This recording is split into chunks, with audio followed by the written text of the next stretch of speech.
Un jeudi béni au nom puissant de Jésus. Tu sais, depuis que nous avons commencé cet enseignement sur la jalousie, peut-être pensais-tu que ces messages concernaient seulement les autres.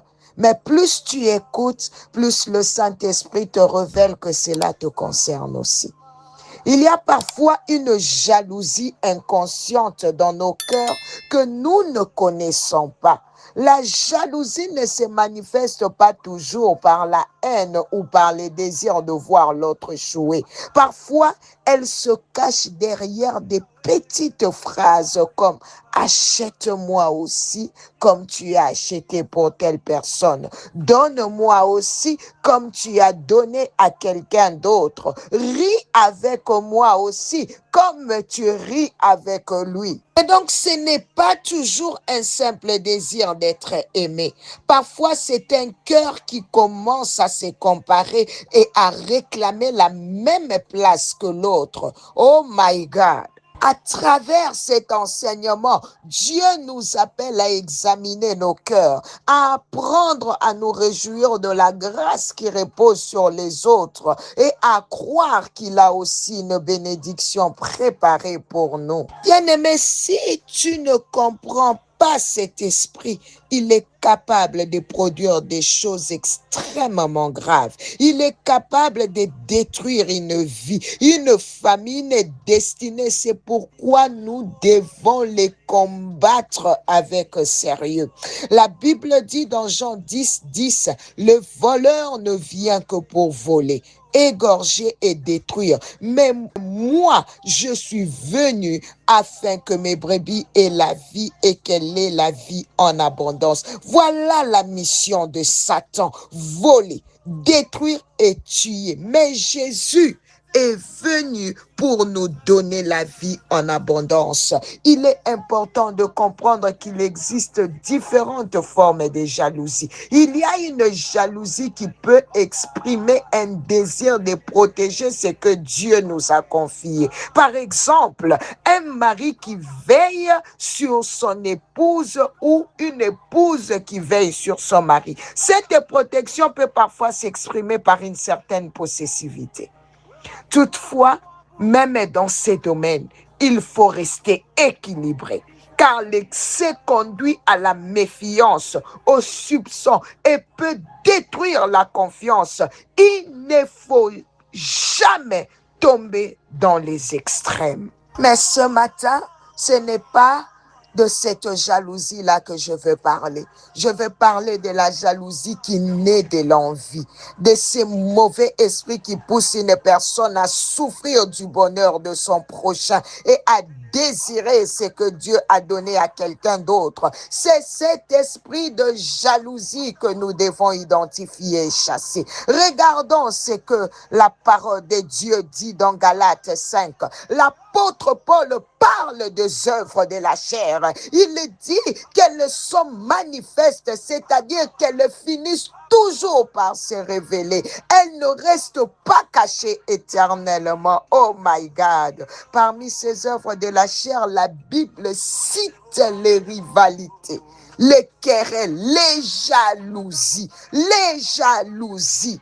Alléluia. Tu peux compléter le reste. Ce n'est pas un hasard si la jalousie paraît au milieu de cette liste. Très souvent, c'est elle qui ouvre la porte au conflit, aux divisions et à la destruction de relations. Bien-aimé, cet esprit ne doit plus avoir de pouvoir sur notre vie. Nous devons les combattre, les rejeter et demander au Saint-Esprit de purifier nos cœurs afin que nous marchions selon l'esprit et non selon les œuvres de la chair, au nom puissant de Jésus. Bien-aimés, vous savez, la jalousie détruit lorsqu'elle n'est pas maîtrisée. Elle peut conduire certaines personnes à poser des actes de haine, des manipulations ou à rechercher les moyens contraires à la volonté de Dieu pour nuire à leur prochain. Elle gangrène les familles, les églises, les amitiés et la société tout entière. À cause de la jalousie, certains tombent dans l'adultère.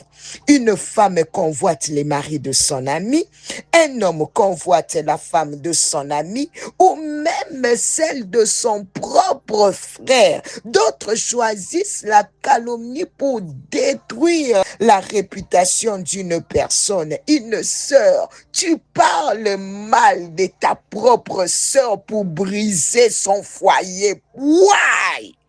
Toi, ami, tu critiques celle que tu prétends aimer dès qu'elle présente son fiancé. Derrière un sourire se cache parfois un cœur rempli d'envie. Pourquoi parles-tu du mal de ton ami à son fiancé? Bien-aimé, si quelqu'un cherche constamment à dévaloriser ce que Dieu fait dans la vie d'une autre personne, si tout ce qu'il voit chez son prochain devient un sujet de critique, ce n'est plus l'amour, c'est un cœur qui a besoin d'être guéri. Beaucoup ont perdu leur relation à cause des amis jaloux. Répands-toi devant le Seigneur. Demande-lui pardon avec sincérité. Et si tu sens que ce combat est profond, n'hésite pas à te rapprocher d'un homme ou d'une femme de Dieu mature afin qu'il prie avec toi et t'accompagne dans ta restauration. Voilà pourquoi la jalousie est si dangereuse. Très souvent, elle ne vient pas d'un ennemi déclaré. Elle peut se cacher derrière le visage d'un ami, d'un proche, d'un collègue ou même d'un membre de la famille. C'est là que le danger est encore plus grand quand on ne se méfie pas de ce que l'on aime. Alléluia. Oh, que le Seigneur nous donne un cœur pur, un cœur rempli d'amour, afin que nous nous réjouissons de bénédictions des autres au lieu de les envier. Tu sais ce qui déçoit le plus, c'est quand tu découvres que c'est la personne proche de toi qui te jalouse. Et tu te dis, je n'aurais jamais pensé que cela viendrait de lui. Je n'aurais jamais imaginé que cela viendrait d'elle. Elle découvre un jour les paroles prononcées dans leur dos, les critiques, les calomnies ou les mauvaises intentions. La douleur est grande parce que la confiance a été trahie. Pourquoi? Parce que un adversaire déclaré, on s'en méfie. On sait qu'il ne nous aime pas ou l'on reste vigilant. Mais lorsqu'une personne se présente comme un ami, un frère, une sœur ou un proche, tout en nourrissant dans son cœur de la jalousie, la blessure est beaucoup plus profonde. Alléluia. Peut-être qu'une grande sœur jalouse de sa petite sœur. Peut-être qu'un frère est jaloux de la réussite de son propre frère. Peut-être que tu te reconnais aujourd'hui dans cet enseignement. Si le Saint-Esprit met le doigt sur quelque chose dans ton cœur, ne résiste pas. Ne résiste pas, mon frère. Alléluia. Élève ta voix, commence à prier. C'est pourquoi je t'invite à t'élever contre cet esprit. Ne le protège pas, ne le justifie pas, ne lui donne plus de place dans ton cœur au nom de Jésus. Oh Père, nous te remercions pour ta présence et pour ta parole qui éclaire nos cœurs. Au nom de Jésus, Yahweh, je prie que tu purifies les pensées. Je prie que tu purifies les intentions. Je prie que tu purifies le cœur. Arrache toute racine de jalousie et remplis-nous de ton amour au nom de Jésus. Donne-nous la grâce de nous réjouir sincèrement de la bénédiction de notre prochain. Apprends-nous, Seigneur, à aimer comme Jésus a aimé. Oh my God, que le Saint-Esprit de Dieu nous délivre de toute mauvaise émotion et nous donne un cœur nouveau, rempli d'humilité, de